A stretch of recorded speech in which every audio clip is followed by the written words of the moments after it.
পৃথিবী সৃষ্টি করার পরে পৃথিবী কাঁপে, আল্লাহ পাথর দিয়ে পেরেক মারলেন, পৃথিবী আর কাঁপে না। সুবহানাল্লাহ। ফেরেশতারা দেখে তো অবাক।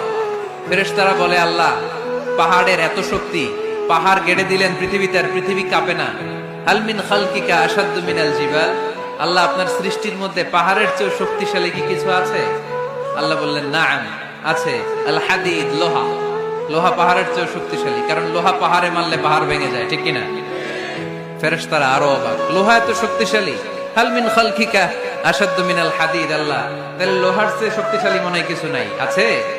আল্লাহ বললেন, নাআম, আছে। আন্নার, আগুন, কারণ আগুনের মধ্যে লোহা ফেলে দিলে লোহা গলে যায়, ঠিক কিনা? ফেরেশতারা তো আরো অবাক। ফেরেশতারা বলে, তাই নাকি? আগুন এত শক্তিশালী, তো হাল মিন খালকিকা আশাদ্দু মিনান নার, আল্লাহ আপনার সৃষ্টিতে আগুনের চেয়ে শক্তিশালী কিছু আছে? আল্লাহ বলে, আছে। আলমা, পানি, কারণ আগুনের মধ্যে পানি ঢাললে আগুন পাওয়া যায়।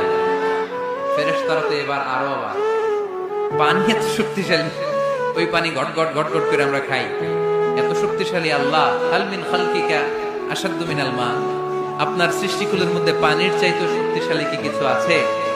আল্লাহ বলে, আছে। সেটা আবার কি? আল্লাহ বলে, আর রিহ, বাতাস। বাতাস যখন সাগরের পানির মধ্যে উচ্ছ্বাস মারে, তখন এটা জলোচ্ছ্বাস হয়ে যায়, ঠিক কিনা? বাতাসের ধাক্কায় পানি জলোচ্ছ্বাস হয়ে এক জায়গা থেকে আরেক জায়গায় যায়। আল্লাহ বললেন, পানির চাইতেও শক্তিশালী সৃষ্টি আমার আছে, ওইটার নাম বাতাস। ফেরেশতারা অবাক হয়ে আবার জিজ্ঞেস করে, আল্লাহ আপনার সৃষ্টিকুলের মধ্যে বাতাসের চাইতেও শক্তিশালী কিছু আছে কিনা বলেন। আল্লাহ বললেন, আছে। বাতাসের চাইতেও শক্তিশালী হলো আমার আশরাফুল মাখলুকাত মানুষ।